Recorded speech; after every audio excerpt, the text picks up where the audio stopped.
हर कोई सपना देखता है और सोचता है क्यों, पर मैं सपना देखता हूँ और सोचता हूँ कि क्यों नहीं। यह सोच थी फादर चार्ल्स वास की, जो संगीत और नृत्य के द्वारा सुसमाचार का प्रचार प्रसार करते थे। उन्हें डांसिंग मिशनरी भी कहा जाता था। हिंदी, कोंकणी और अन्य भाषाओं में ना जाने कितने हिम्स और भजन उन्होंने रचे हैं।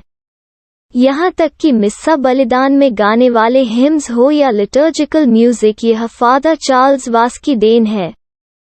ओ मां मरियम तेरा नाम सारे जग में धन्य है। चाइल्डहुड एंड एजुकेशन, बचपन और पढ़ाई। फादर चार्ल्स दिवंगत जेकब और सेराफीन वास के घर 12 फरवरी 1944 को मंगलूर के ओमजूर कलिसिया में पैदा हुए। उनके 4 और भाई बहन हैं।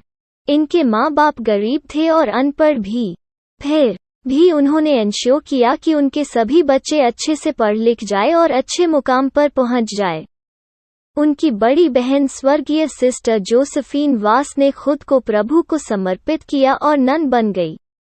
उनका देहांत 7 साल पहले हो चुका है।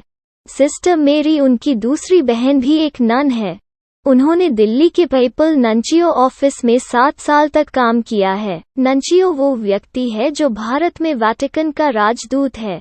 उनके अच्छे सर्विस के लिए उन्हें पोप से अवार्ड भी मिला है। उनकी तीसरी बहन स्टेला डसूजा एक टीचर बनी। उनके छोटे भाई पीयूष वास एक वकील बने और फादर चार्ल्स वास एक प्रीस्ट बने। सारे बच्चों में फादर चार्ल्स सबसे होशियार थे।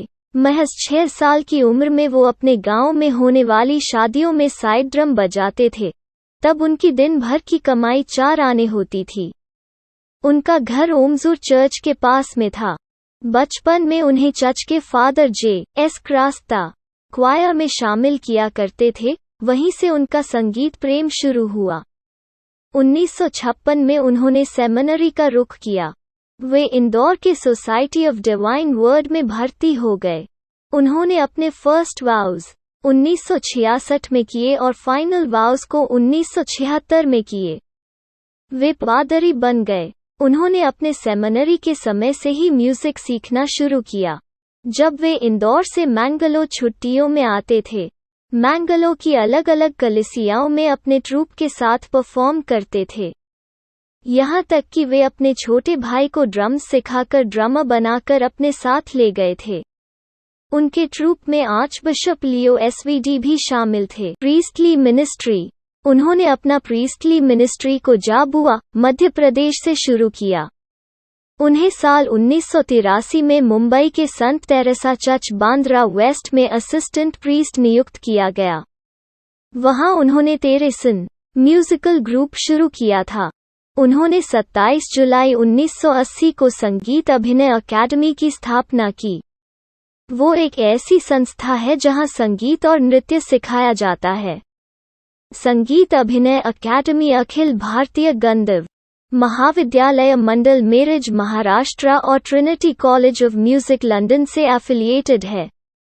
फादर के शब्दों में संगीत अभिनय अकादमी का उद्देश्य संगीत और नृत्य के द्वारा लेयटी को अपने टैलेंट्स का इस्तेमाल करके प्रेम और भाईचारे का सुसमाचार प्रचार करना है। यहाँ से विद्यार्थी संगीत और नृत्य में डिग्री पा सकते हैं। साल 2000 में उन्हें ज्ञान आश्रम अंधेरी मुंबई का डायरेक्टर नियुक्त किया गया। साल 2005 में उन्हें इंस्टीट्यूट ऑफ इंडियन कल्चर के लिए नियुक्त किया गया। जुलाई 2021 में ट्यूमर के कारण उनके अस्वस्थ होने की वजह से उन्हें सहृदय हाउस में ट्रांसफर किया गया।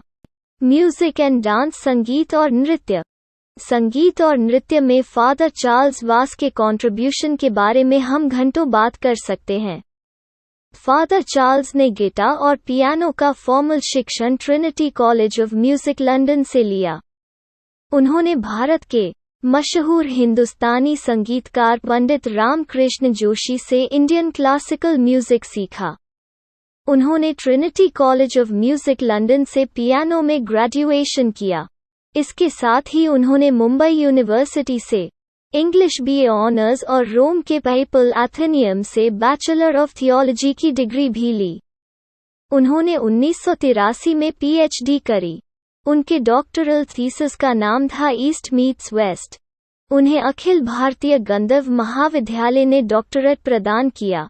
ज्ञान आश्रम के संस्थापक फादर जॉर्ज प्रक्ष के नक्शे कदम पर चलते हुए डॉक्टर फादर चार्ल्स वास ने संगीत अभिनय अकादमी को विकसित किया। फादर चार्ल्स ने लगभग 40 ऑडियो कैसेट्स और सीडीज बनाए हैं जिसमें भक्ति संगीत, भजन और हिम्स शामिल हैं। कोंकणी, हिंदी और यहाँ तक कि मलयालम में भी उन्होंने कैसेट बनाए हैं। उनके मधुर गीत और मधुर संगीत नामक सीडीज और कैसेट्स आपने ज़रूर सुनी होंगी। हमारे चर्चेस और प्रेयर हॉल्स में पिछले 4 दशकों से गाने वाले बहुत से हिम्स इन्हीं की रचनाएं हैं। प्रेम रागिनी एक बाइबल पर आधारित एक नृत्य रूपक था जिसकी रचना फादर चार्ल्स ने की थी।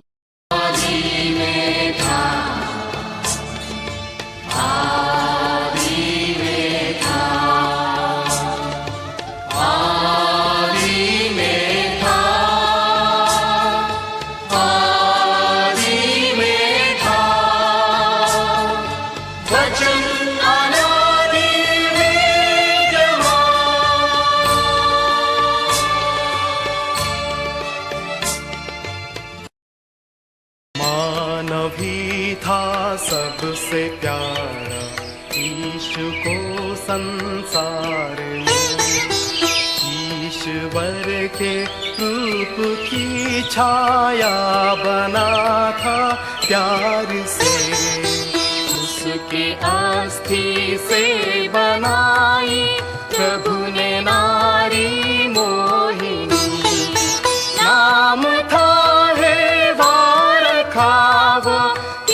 अनुपम कामिनी। मरियम का लाल जन्मा,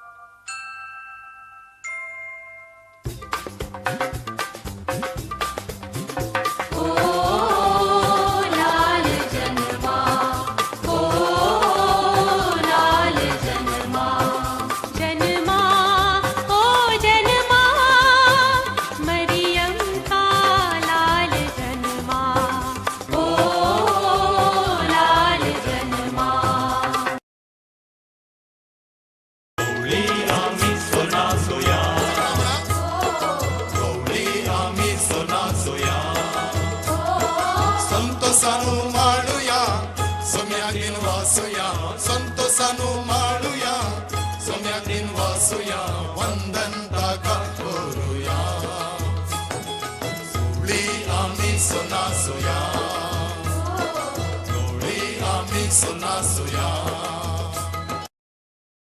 भूखे हो पाषाणों को तुम रोटी कर लो, अपने भूखे सूखे तन में शक्ति भर लो।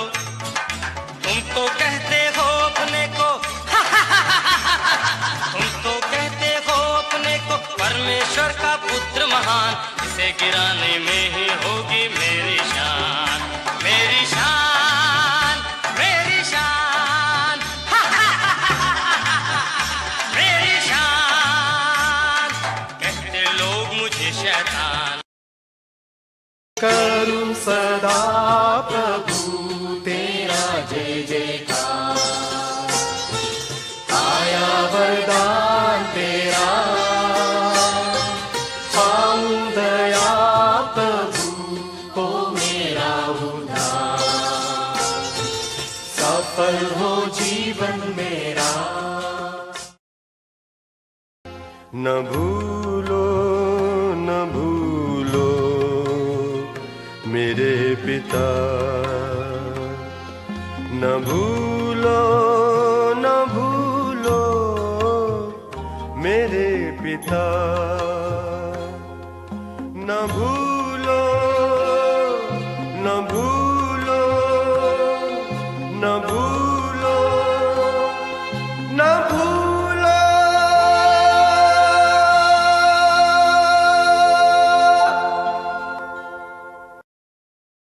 जन्म जन्म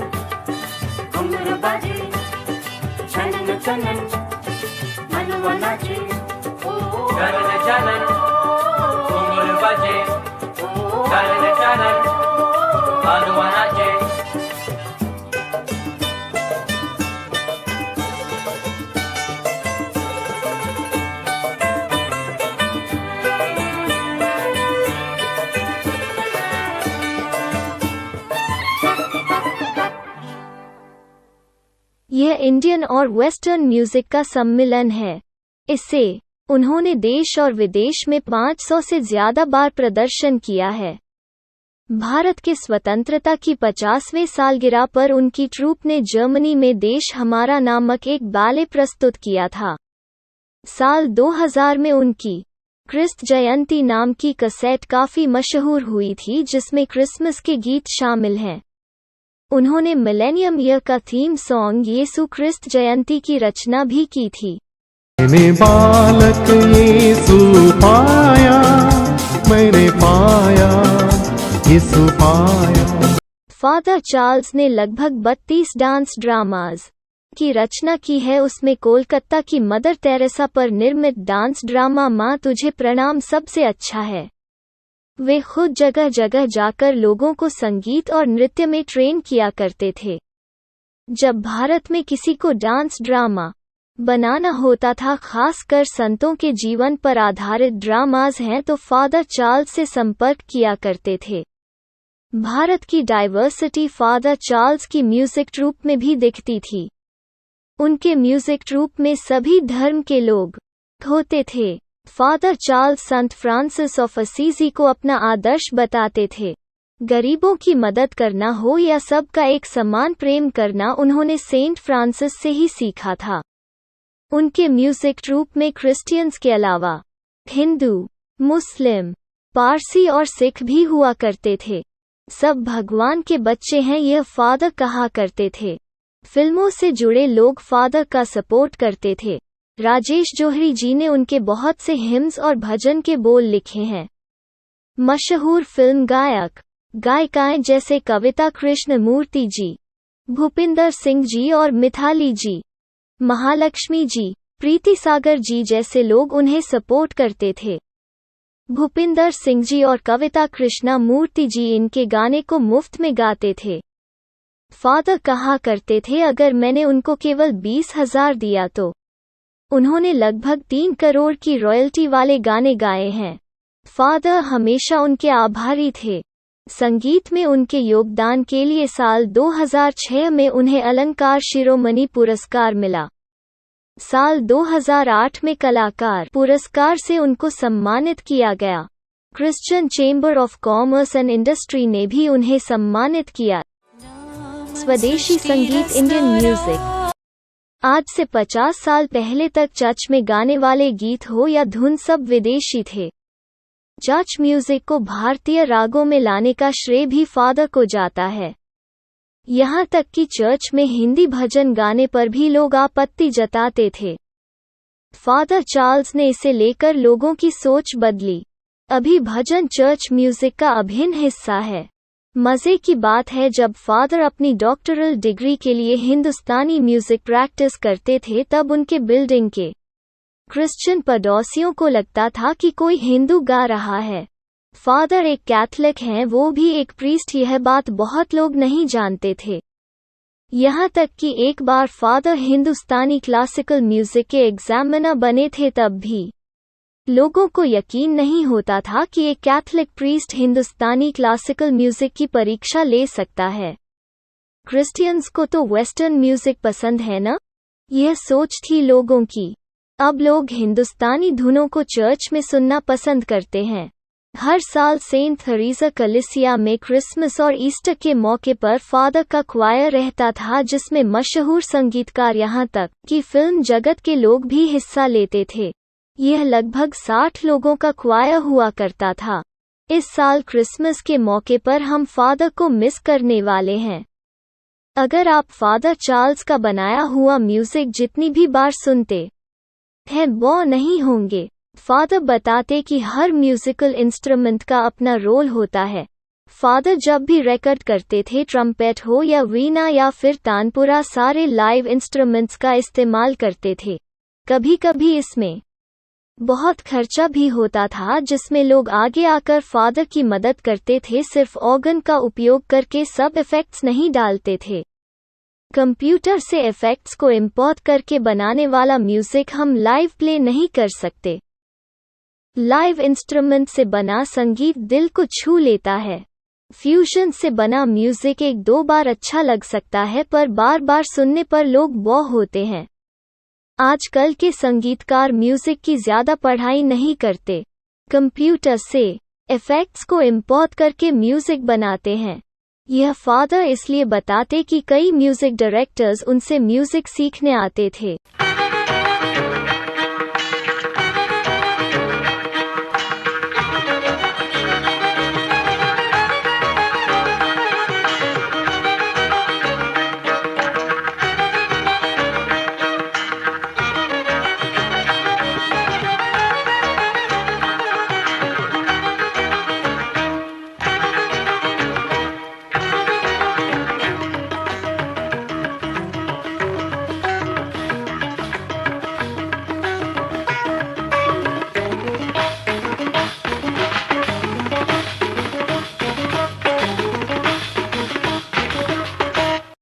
फादर हमेशा संगीत और नृत्य के बारे में ही सोचते थे।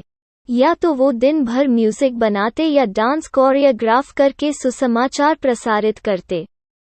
फादर ने खुद भरतनाट्यम, कथक और ओडिसी डांस सीखा था। बैले नृत्य वे डायरेक्ट किया करते थे। वे बाकी कोरियोग्राफर्स को बताते कि नृत्य में कैसे स्टेप्स और मूड होने चाहिए। संगीत अभिनय अकादमी को लेयटी के लिए बनाया गया था। यह एक इंडिपेंडेंट ट्रस्ट है जिसके फाउंडर फादर चार्ल्स थे। इसका उद्देश्य युवाओं को संगीत और नृत्य में शिक्षण देना। अब उनकी अकादमी में 26 टीचर और 400 स्टूडेंट पढ़ते हैं। उनके एक स्टूडेंट ने 5th ग्रेड ऑफ पियानो में फुल स्कोर किया था। फादर इसे शान से कहते थे। फादर का सपना था सरकार की मदद से संगीत अभिनय अकादमी को ऊंचे मुकाम पर ले जाना। उनका खुद का सबसे पसंदीदा शो वो था जो वेटिकन में सेंट पोप जॉन पॉल द्वितीय के सामने उनकी टीम ने परफॉर्म किया था। पोप को फादर चार्ल्स का शो इतना पसंद आया कि दूसरे दिन पोप के प्राइवेट चैपल में भी फादर की ट्रूप को मिस्सा बलिदान के समय डिवोशनल डांस प्रस्तुत करने का मौका मिला।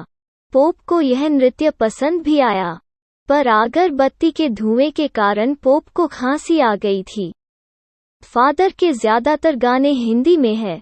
फादर कहते थे कि हिंदी भक्ति गानों को पैन इंडिया रीच है और विदेशों में भी सुना जाता है। फादर चार्ल्स ने फादर वलेरियन के साथ मिलकर बहुत सारे कोंकणी गाने भी बनाए हैं। कोंकणी उनकी मातृभाषा है। उनका कार्यक्रम प्रेम रागिनी के 500 से ज्यादा प्रदर्शन किए हैं। प्रेम रागिनी एक नृत्य रूपक है जो बाइबल पर आधारित है। इसमें सृष्टि के रचन से लेकर यीशु के पुनरुत्थान तक की सारी घटनाएं दर्शाया जाता है। इसका थीम है सृष्टि की रचना से यीशु के पुनरुत्थान तक भगवान का अनंत प्रेम। Melody of God's love. इसमें इंडियन क्लासिकल के साथ वेस्टर्न म्यूजिक भी देखने को मिलता है। फादर ने विभिन्न विषयों पर 28 से ज्यादा बैलेज प्रदर्शन करवाए हैं, चाहे वो सामाजिक मुद्दों पर हो, देशभक्ति पर हो या कुछ और। फादर की टीम ने जर्मनी में भारत को रिप्रेजेंट किया था। फादर कहा करते थे कि उनकी सारी रचनाओं में से प्रेम रागिनी सबसे बेस्ट है। उनके फ्रेंच रेवोल्यूशन पर बने बैले में 1000 से भी ज्यादा एक्टरों ने काम किया जो 6 स्टेजेस पर परफॉर्म किया था। इसका प्रदर्शन मुंबई, पूना, गुजरात, दिल्ली और मसूरी में भी हुआ था। म्यूजिक कंपोज करने में, क्वायर को कंडक्ट करने में, बच्चों को म्यूजिक सिखाने में और गाने रिकॉर्ड करने, एक स्टूडियो से दूसरे स्टूडियो के बीच भागने में। बिजी होने के बावजूद भी वे हमेशा परिवार के लिए वक्त निकालते थे। सारे फैमिली फंक्शंस को अटेंड करते थे। 1 साल पहले हमें पता लगा था कि फादर के दिमाग में एक ट्यूमर है। वे बहादुरी से अपनी बीमारी से लड़े। 30 नवंबर 2021 को उन्होंने अंतिम सांस ली। मैं नाचूंगा, मैं गाऊंगा, मैं तेरी स्तुति करूंगा, यह गीत हमेशा उनके ओंठों पर रहता था। फादर चार्ल्स, हम इस साल और आने वाले सालों में आपको बहुत मिस करेंगे। आपके रचे भक्ति गानों के लिए भारत की कलीसिया सदैव आपकी आभारी रहेगी। हम भगवान का शुक्रिया अदा करते हैं कि उन्होंने हमें फादर चार्ल्स जैसे गिफ्टेड प्रीस्ट दिए। Good bye father Charles was SVD, till we meet again.